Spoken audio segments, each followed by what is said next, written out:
Hello, and welcome to Accessing Access, a video on accessing free NSF-funded HPC systems for researchers.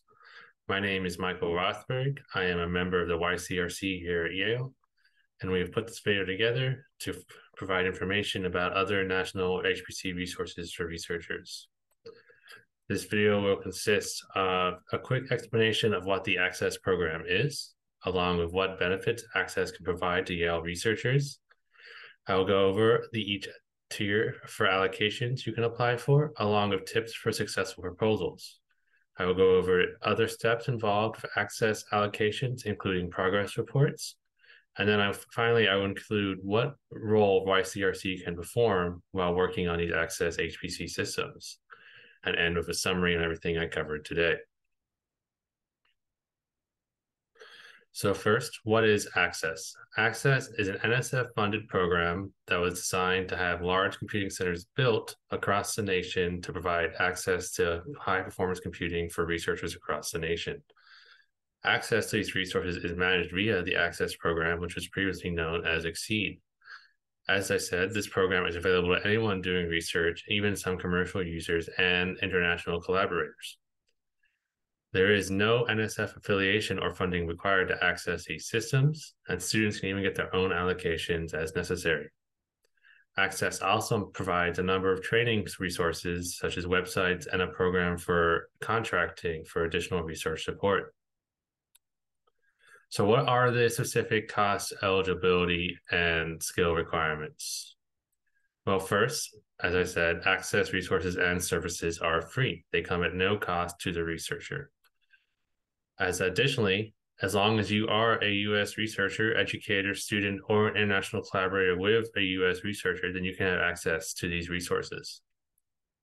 There are no explicit skill requirements, and as such, the Access program attempts to provide a range of support capabilities to help get researchers going on their systems to try and support all skill levels. This includes things like tutorial videos and support staff that you can talk to, along with community forums where you can discuss with other researchers your ongoing research problems. Additionally, we at the YCRC can provide research support through the Access system, which I'll get into later. As far as available resources, there are a large number of specialized clusters available for use by researchers. If you are a researcher using high computing request jobs, such as massively parallelized MPI jobs, you might be interested in computing clusters such as Indiana's Jetstream 2 or Purdue's Anvil, and there are many others available on the websites shown here. If you're looking for a large number of GPUs, there are specialized clusters for that too, including PSC's Bridges 2 and San Diego SC's Expanse. Finally, if you are just dealing with a significant amount of file generation or storage requirements, then there are specialized clusters for massive storage capabilities, including TACS long-term storage and Jetstream 2. And again, this is only a list of some of these resources available on Access. There are much more available by following the link provided on this page. Multiple can be used for the same project as necessary, and I'll get into a little bit more of that later. So what is the exact process from start to finish if you want to receive an Access allocation? Well, first, you go to the Access website and you would create an account with the websites provided here. Once you have an account, you can submit an application for resources from Access or join an existing project if someone has already gotten resources for your project. After a successful project application or joining a project, you will be given X amount of credits divided by 2. The amount of credits you receive will depend on the tier applied to, and you will receive half of those credits because of a progress report due halfway through the allocation. Once you have your credits, you can select a cluster or resource that you wish to conduct your research on and exchange these credits for service units. The credit exchange ratio is different for each desired resource or cluster. In other words, a GPU request will cost more credits than a CPU request. Credit ratios can also exchange depending on when requested. Busy times can result in a more expensive exchange cost, so planning ahead can benefit your research. The website does provide a calculator for exchange requests that can be very useful for predicting your necessary resource requests during project applications. Finally, once you've decided on your resource and exchange credits, you must then request an account from the specific cluster as in if you're applying to PSC Bridges 2, you would be involved with PSC's IT support, and you would have to quickly summarize why their cluster is beneficial to your research to receive access to their cluster. Once that is all done, the user is then given access to the desired cluster to conduct research. After 6 months, the users will submit a progress report to receive the second half of their credits. And after 1 year, the users submit a final report summarizing what they accomplished with the resources, or they can request an extension of their project to continue working in the access allocations. As I mentioned, there are access thresholds. Specifically, there are 4 thresholds where each one comes with a maximum amount of credits, where 1 credit is approximately 1 CPU hour. The first tier is the Explore credit shown here, where you receive a maximum of 400,000 credit or 400,000 CPU hours at no cost to the researcher, and you can apply any time for this. The next tier is Discover tier, comes with up to 1.5 million credits, and again has an application of any time. Accelerate provides a maximum of 3 million credits and serves as a stepping stone to the next tier, the Maximize tier, where you can request where there is no maximum for the amount of credits and can serve as almost any large-scale project for most researchers. This, unlike the other tiers, the Maximize tier only allows applications every 6 months. So this requires significant planning ahead and a specific knowledge of resource requests, which I will get into soon. As I said in the last slide, credits are awarded in 2 stages. So if you successfully applied to the Explore tier, you would receive 200,000 credits, and after 6 months, you would submit a progress report and receive the extra 200,000 of your allocation. The application complexity does increase as the tier of resource request increases, and I will be going into each tier soon. But first, how is Access applicable to Yale? As you are aware, Yale provides HPC resources already to researchers here at Yale, but there are a number of scenarios where Access can also benefit the Yale researcher. One such scenario is when a user group is experiencing limits of YCRC imposed restrictions. This could be involving things like needing more GPUs than the cluster can provide, or needing more memory than the cluster can provide on the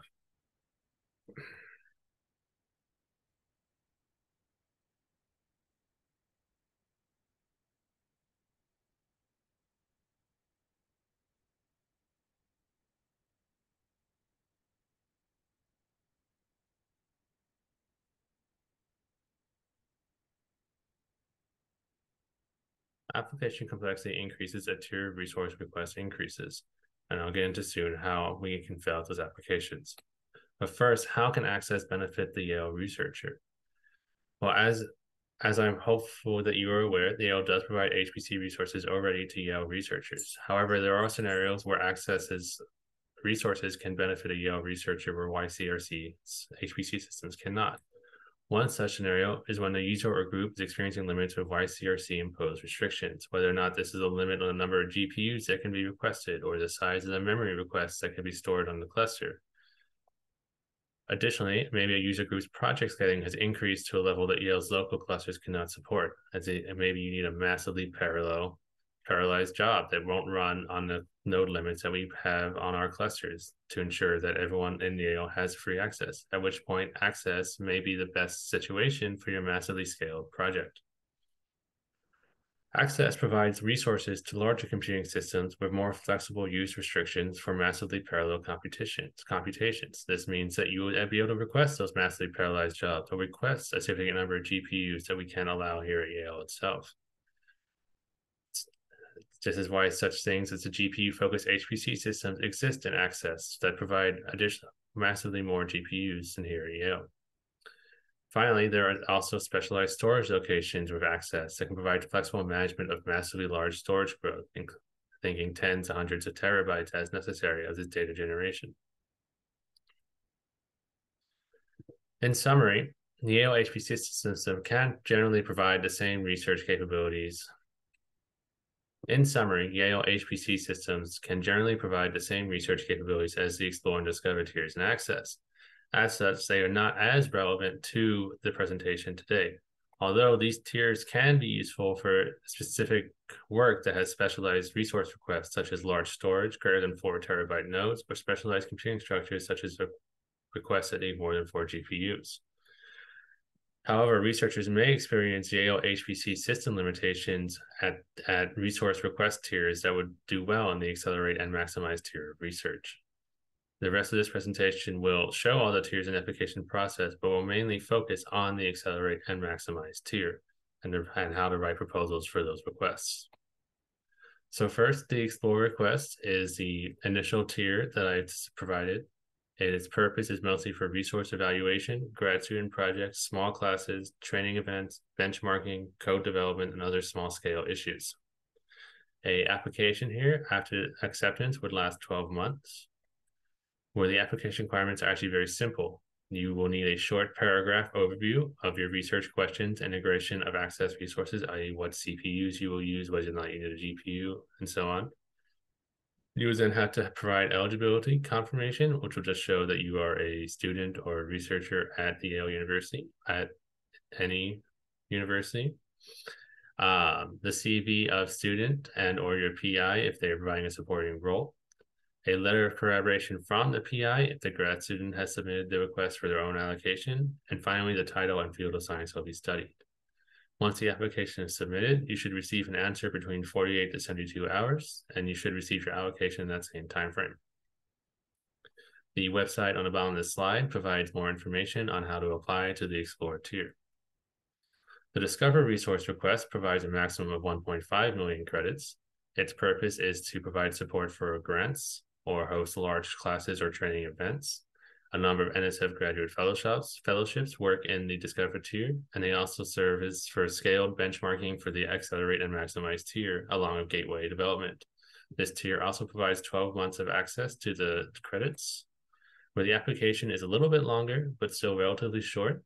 You need a one-page proposal, which I'll go into the next slide, an abstract of your research, and then the same eligibility, CV, and letter collaboration that was necessary for the Explore tier. Again, the website in the bottom goes into more detail about this. Specifically for the proposal, you will need to provide things such as your project information, which will include your title, any supporting grant info, the agency, and name of your project lead. You will then have a brief description of your objectives, such as your research questions or the exercises being conducted in your classroom. Your description of resource needs. This includes things like whether or not you need CPUs, GPUs, storage requisites, along with specific software you will be using to conduct your research. Access does provide support to help guide new users on how to identify appropriate resources, and the YCRC can provide support with that too. So now under the last two tiers, the Accelerate tier comes with up to 3 million credits. This purpose is to consolidate multi-grant projects to have massive collaborations and prep for the Maximize request. Generally speaking, you will not be able to immediately start at the Maximize tier as you do not specifically know your resource requests. I'll get into that more a little later, but generally speaking, you will have to go through Accelerate first to successfully have a Maximize proposal request. As such, Accelerate serves as a way to scale code and projects to the Maximize tier. The duration of this grant is also up to 12 months with the length of supporting grant associated with the application. The application requirements become a little more strict now. You have to have a 3-page maximum proposal, along with an abstract, and then the usual eligibility, CV, and letter collaboration as of the previous tiers. Unlike the other two tiers where the application is reviewed by a single person, this is reviewed by a panel of experienced researchers based on the merit of the request. I'll go over more on what they are searching for later on in this presentation. Again, the link on the bottom provides information specifically on applying to the Accelerate tier. So the Accelerate proposal is broken into a number of segments. First, you'll have the same project information as in the Discover tier, which will include title, supporting grant info, a name, and project lead. You will then have your abstract followed by your science objectives, which will provide a brief description of how computational experiments will benefit your project. Your estimate of compute, storage, and other resources. Unlike before where you're just in Discover where you're just stating what resources you'll need, this will be a little more specific, and you have to provide estimates on the type of nodes, cores, and GPU hours required to complete your research. And you have to discuss how these will change for each step of your project. You also need to provide your specific computing architectures, as in whether or not you need CPUs or GPUs or massively storage nodes. Finally, you have to discuss how distributed your computation can be. Can you split it among multiple HPC systems? Can it be parallelized on MPI nodes? And then you must request how much storage you expect your project will require to successfully complete your project. Afterwards, your final section will include software and specialized needs. This will include a description of software applications that will be used.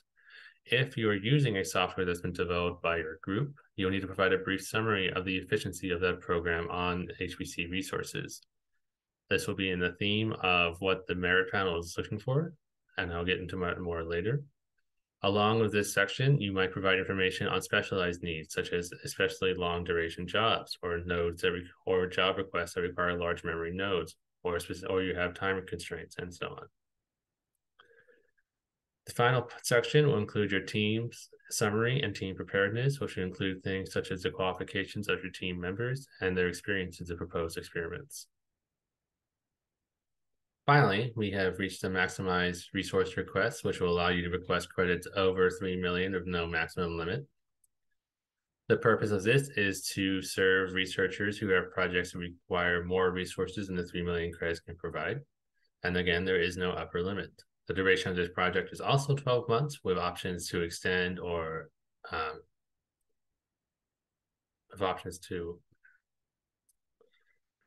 The duration for this project is also 12 months with options to extend as necessary.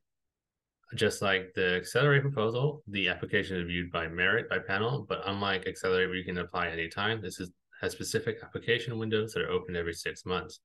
The next tier is from December 15th to January 31st.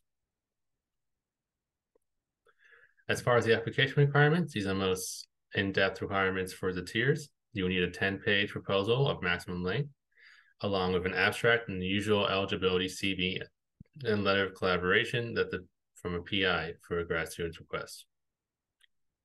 The link on the bottom provides more in-depth information and videos to how to prepare your maximized resource request.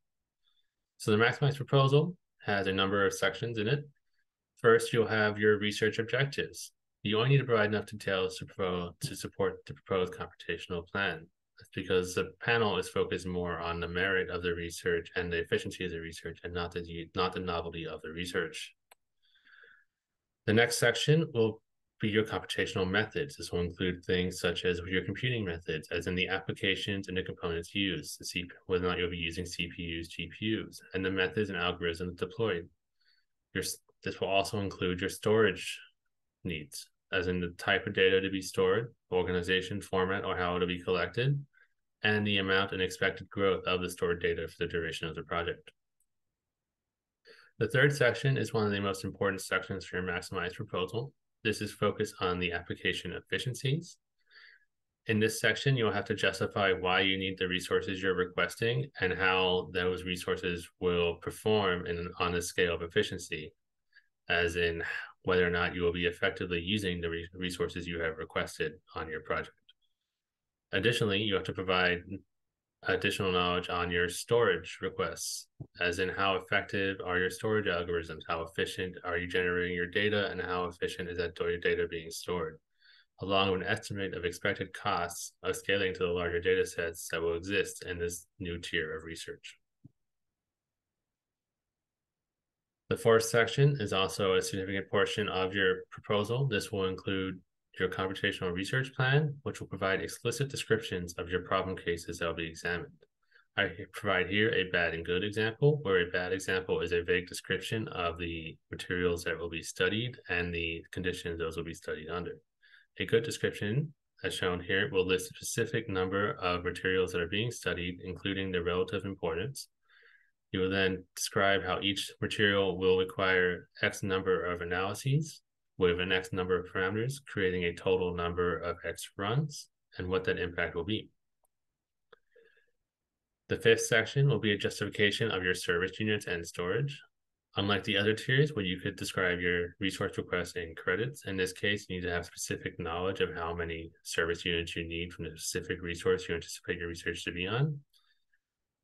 This will involve mathematical equations, which I'll go into to describe the summary of specific usage. And for each research problem, you have to calculate the service units used based on runs defined in section 4, and calculate the timings of your research and the length of time the runs will need to take as based on section 3. The link on the bottom of this slide also provides information on how to conduct these mathematical equations. Overall, the key thing to keep in mind in writing the Maximize and Accelerate proposal is that the reviewers are interested in evidence of resource performance of proposed experiments and scientific merit. This is unlike NSF proposals where they are focused on the scientific novelty. If you have a reasonable project but you can prove that you can effectively use resources, which I will go into what that means soon, then you'll have a better chance of having your proposal accepted and accessed than not. So how do you go about estimating resource usage? Well, that is accomplished by using something called scaling, which is the expected performance of resource efficiency as you increase resource allocations. How this works is that you create a plot of the number of cores and how much your project speeds up. In the ideal scenario, as shown in this graph, the workflow increases linearly as the number of CPUs are increased. The ideal scaling is theoretical, but is generally unattainable for most research at this scale. For successful proposals, you need to show good scaling or weak scaling. So what is good scaling? Good scaling is when your speed up increases or increase CPUs close to ideal scaling, where the proposer's goal is to show that as they increase their total number of resources requested, their job will complete with reasonable efficiency. On the graph here, I show that at low number of cores, this proposal's research actually is attainable at the ideal tier, which is not unusual. As the number of cores gradually increases, that project begins to slow down, and they have now entered the regime of good scaling. This is where they are within 65 to 70% efficiency compared to ideal scaling, where they are still seeing a significant increase in project speed with project speed completion at increased CPU performance. As they continue to increase their number of cores, the graph tends to level out or dip down as the communication increases between workers. This is considered poor scaling, and you have now dropped below a level of efficiency that's considered unacceptable in the access proposals.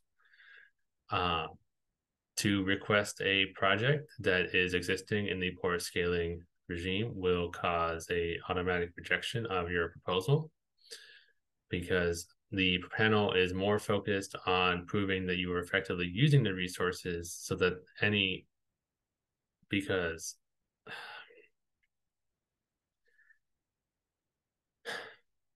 conducting research, proposing research in the poor scaling regime will automatically cause a rejection of your proposal from the Access Committee. This is because the Access Committee is focused on providing resources to everyone using their systems, and that causes resource efficiency to have a higher priority than project completion speed.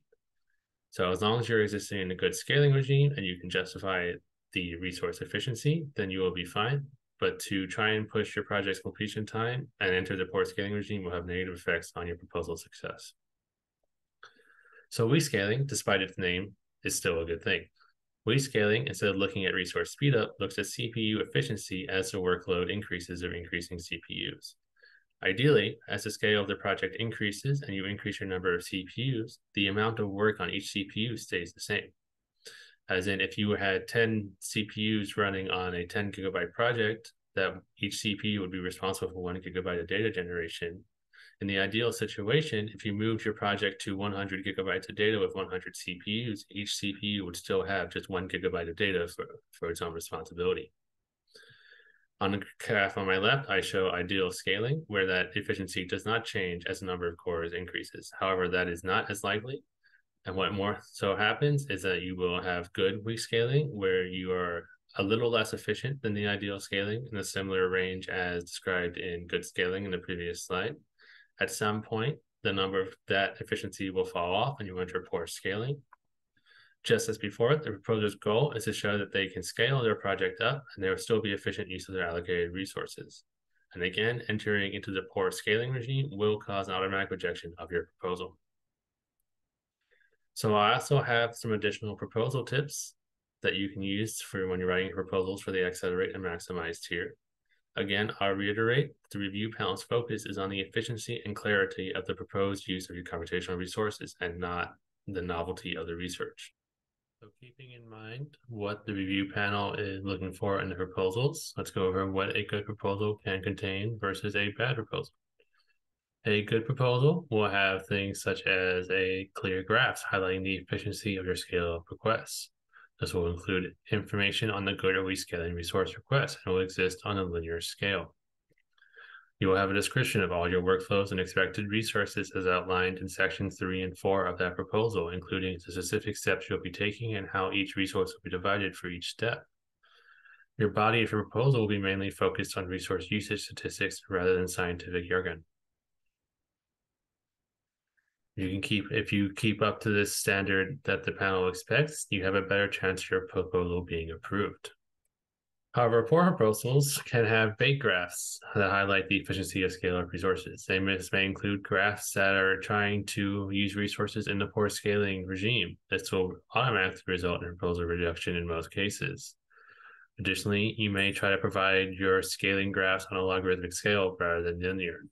The review panel has a preference for linear graphs, as logarithmic scales can sometimes prove deceptive on how efficient the simulation is at eye's glance.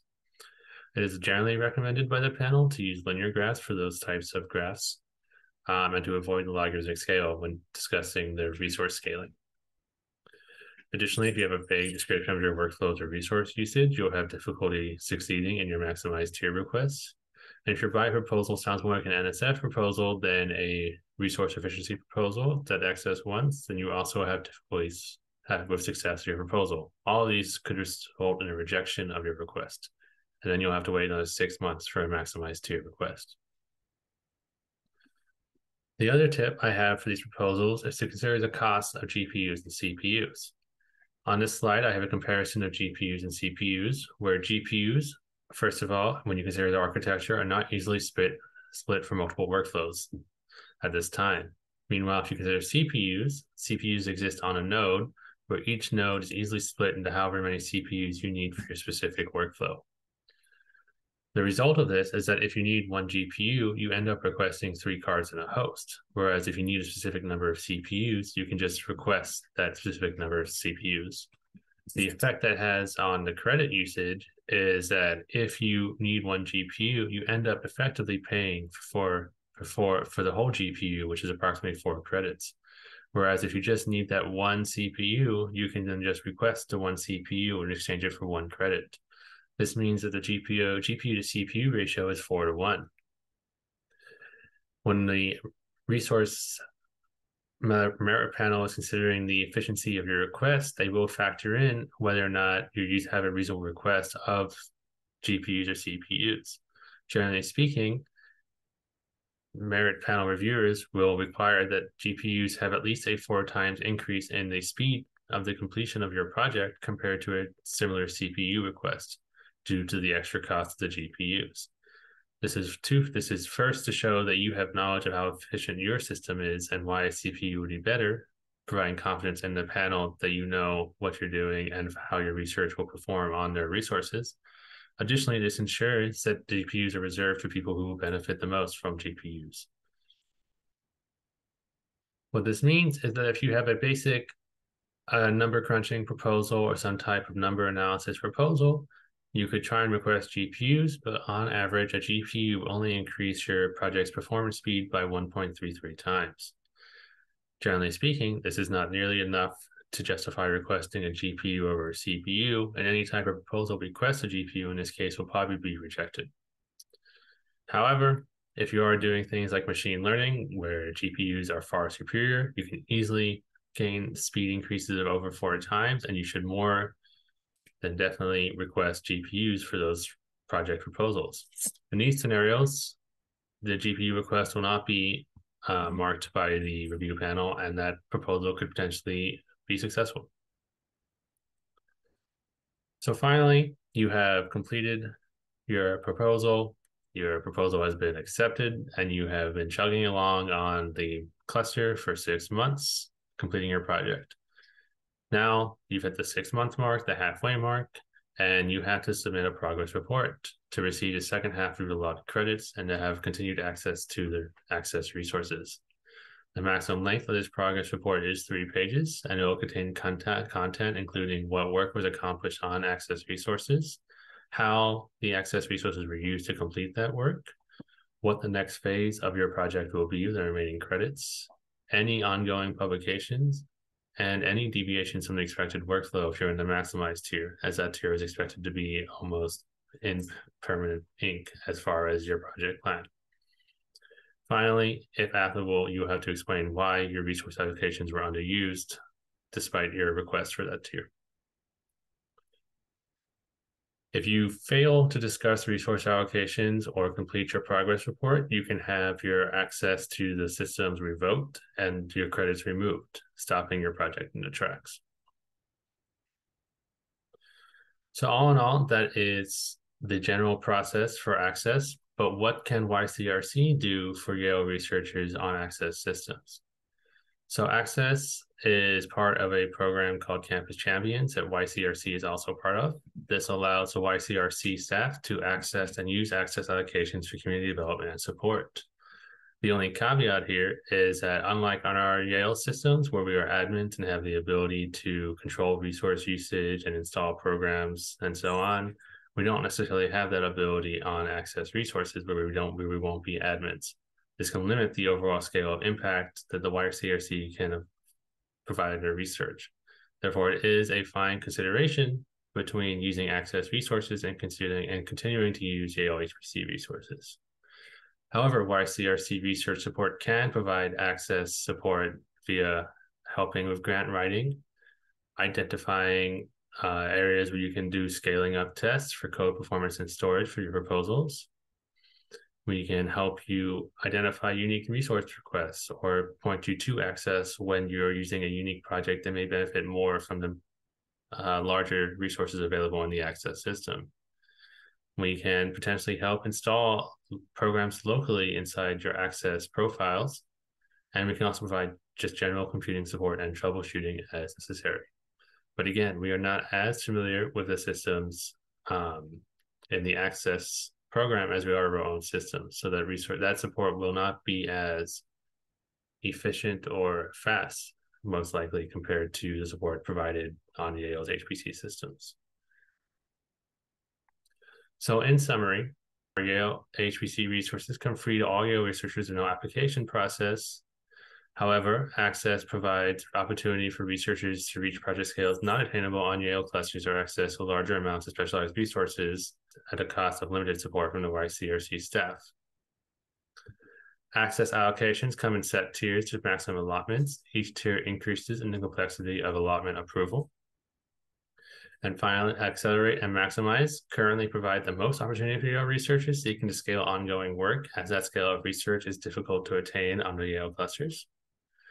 Access proposals do differ from NSF proposals where focus is on resource efficiency and not scientific novelty. And finally, YCRC support will provide support for work on Access systems or Yale HPC system as necessary as we continue to help build a relationship between us and the researchers here at Yale. Thank you.